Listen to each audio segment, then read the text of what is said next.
ఏడుకొండలవాడి పేరు మీద తమ భూములకు ఎసరు పెడుతున్నారని ఖమ్మం జిల్లాకు చెందిన దళితులు ఆవేదన వ్యక్తం చేస్తున్నారు.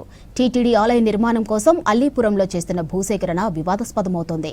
కేవలం దళిత భూముల్ని మాత్రమే లాక్కోవడానికి ప్రయత్నిస్తున్నారన్న విమర్శలు వినబడుతున్నాయి.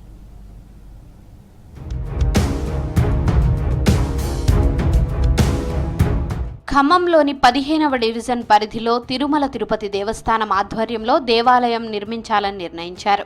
ఇందుకు సంబంధించి దాదాపు 20 ఎకరాలు సేకరించాలని అధికారులు నిర్ణయించారు. ఇందుకోసం అల్లీపురం గ్రామంలోని అసైన్డ్ భూములను తీసుకోవాలని అధికారులు నిర్ణయించారు.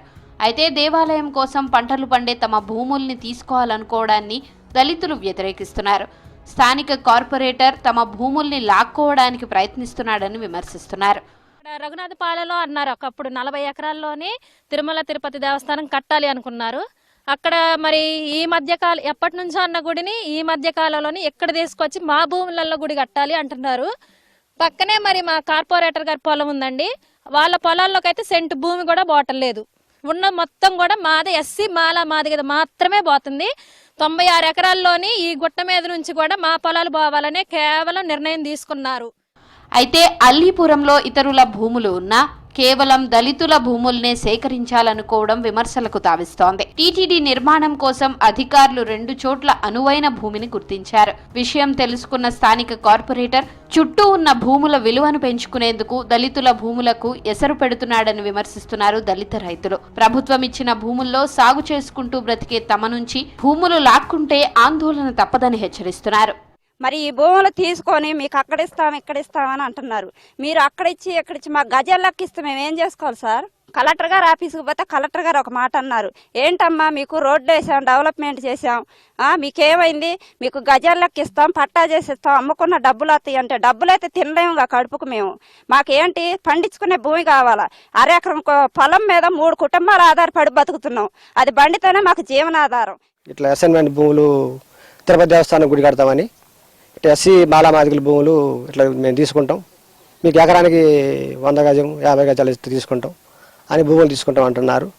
మమ్మల్ని స్థానికంగా ఇబ్బంది పెడుతున్నారు రైతులు. మీ మీద ఇట్లా కేసులు పెట్టి అది చేసి తీసేటి ఎంఆర్ఓ ఆఫీస్కి స్థానికంగా సంతకాలు పెట్టుకుంటున్నారు. మాతోటి మమ్మల్ని భయభ్రాంతులు చేస్తున్నారు. 60 ఏళ్ల క్రితం ఇచ్చిన భూమిని కొందరు దళితులు తమ అవసరాల కోసం, పిల్లల పెళ్లి కోసం, విద్య కోసం కొంత భూమిని అమ్ముకున్నారు. అసైన్డ్ భూమిని అమ్ముకోవడం రూల్స్ కు విరుద్ధమని చెప్పి తమ భూములు తీసుకుంటున్నారని రైతులు చెబుతున్నారు. నాకు 4 పిల్లగాళ్ళు అయినా కూడా అద్దెచ్చి పెళ్లిళ్ళు చేసుకున్నాం. గిద్ద గుంటలు ఇస్తే ఆ గుంటలన్నీ బాగు చేసుకుంటూ 3 లక్షల రూపాయలు అయినాయి. ఆ 3 లక్షల రూపాయలు అప్పు తీర్చుకుంటూ ఈ రోజు వరకు వచ్చాను. మేము ఈ రోజు పంట పండించుకొని తింటాం. మా నోట్ల మన్ను పోయాలని 40 ఎకరాల పొలం ఇచ్చి దేవతాయం కడతానన్నప్పుడు ఆడ కట్టించుకోవచ్చు. మనుషులు ఎడదీసి అడగటం, మమ్మల్ని బెదిరియటం. ఒక గుట్ట బాగు చేసుకోలేక డబ్బులు లేక అది గుట్ట అట్నే ఉంది. ఆ గుట్ట కడిపోయి తీయండి. 3 ఆడపిల్లలు, ఒక కొడుకు, 2 మగోళ్ళు. ఈ సైదుబాబు గారు తీసుకుంటున్నట్టుండగా గుట్టకి పెద్ద తిరుపతి కడతానని తీసుకుంటున్నానని మేము ఇయ్యమని మేము పోరాడుతున్నాం. మా హృదయంలో మాట మీకు చెప్పిన, మీరు ఏం చేస్తారో చెయ్యండి. ఆలయ నిర్మాణానికి కావలసిన 20 ఎకరాల భూమి ప్రభుత్వ భూమి అయ్యుండాలనేది నిబంధనగా పెట్టుకున్నామని అధికారులు తెలుపుతున్నారు. 6 ఎకరాల భూమిని స్వాధీనం చేసుకున్నారు. మరో 4 భూమి ఇచ్చేందుకు సిద్ధపడ్డారు. ఎవరైతే దళితులు భూమి ఇస్తారో వారికి 1 ఎకరాకు బదులుగా 350 గజాల ప్లాట్ ఇచ్చి దాన్ని అమ్ముకునే హక్కు పత్రం ఇస్తామని అంటున్నారు. ఒకవేళ భూమిని ఇచ్చే ఆలోచన లేకపోతే బలవంతంగా తీసుకోబోమని అధికారులు తెలుపుతున్నారు. కావలసినంత భూమి దొరక్కపోతే ఉన్న భూమిలోనే ఆలయ నిర్మాణం చేపడతామని తహసీల్దార్ అంటున్నారు. అనుమతి ఇచ్చిన వాళ్ళ దగ్గర మాత్రం మనం ల్యాండ్ తీసుకోవడం జరుగుతుంది. ఎవరైతే కాన్స్టిట్యూషన్ వాళ్ళకి మనం ల్యాండ్ మనం ప్లాటింగ్ చేసి వాళ్ళకి ల్యాండ్ ఇస్తాం. మనం ఎకరానికి 350 గజాలు ఇష్టాన్ని వివరించడం జరిగింది. మనకు 20 ఎకరాలు సరిపోతుంది. ఇప్పుడు మనం 15 ఎకరాలు అయింది. 5 ఎకరాలు మన కాన్సెంట్ కోసం వాళ్ళు అడుగుతున్నాం. వాళ్ళు 10 ఎకరాలు ఇప్పుడు 10 ఎకరాలు సేకరించడం. ఆందోళన చెందాలని పని లేదు. వాళ్ళకి మనం వాళ్ళతో మాట్లాడినా వాళ్ళు మన దగ్గరకు వస్తున్నారు.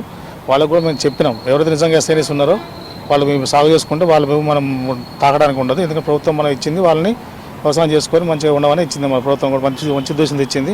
అందువల్ల వాళ్ళ దగ్గర నుంచి వాళ్ళకు జీవనోపాధి మనం కొట్టే అవకాశం లేదు. పక్కనే అనేక ప్రైవేట్ భూములతో పాటు ఇతరులకు కేటాయించిన అసైన్డ్ భూములున్నాయి. వాటిని ముట్టుకోకుండా కేవలం దళితుల భూములను మాత్రమే లాక్కొనే ప్రయత్నం చేస్తున్నారన్న ఆరోపణలు బలంగా వినిపిస్తున్నాయి. ఎక్కడ అనువైన భూమి ఉంటే అక్కడే ఆలయ నిర్మాణం చేపట్టాలని కోరుతున్నారు. ఆలయ నిర్మాణం పేరుతో దళితుల భూములను నాక్కుంటున్నారని చెప్పేసి దళిత సంఘాలన్నీ కూడా ఆరోపిస్తూ ఉన్నాయి. ఇన్నాళ్లు ఆత్మగౌరవంతో బతికిన తమ జీవితాలు ఛిద్రమైపోతాయని చెప్పేసి ఆందోళన వ్యక్తం చేస్తూ ఉన్నారు. ప్రైవేట్ భూముల్లోంచి గజం స్థలం కూడా తీసుకోకుండా కేవలం దళితులకు కేటాయించిన సర్కారు భూములను మాత్రమే స్వాధీనపరచుకొని ఆలయ నిర్మాణం చేపడుతున్నారని చెప్పేసి దళిత సంఘాలన్నీ కూడా ఆవేదన వ్యక్తం చేస్తున్నారు. ఇప్పటికైనా సరే సర్కార్ పునరాలోచించి ప్రైవేటు భూముల్లోనే ఈ నిర్మాణం చేపట్టాలని చెప్పేసి దళితులు డిమాండ్ చేస్తూ ఉన్నారు. వీడియో జర్నలిస్ట్ హర్షత్తో కదీర్, V6 న్యూస్, ఖమ్మం.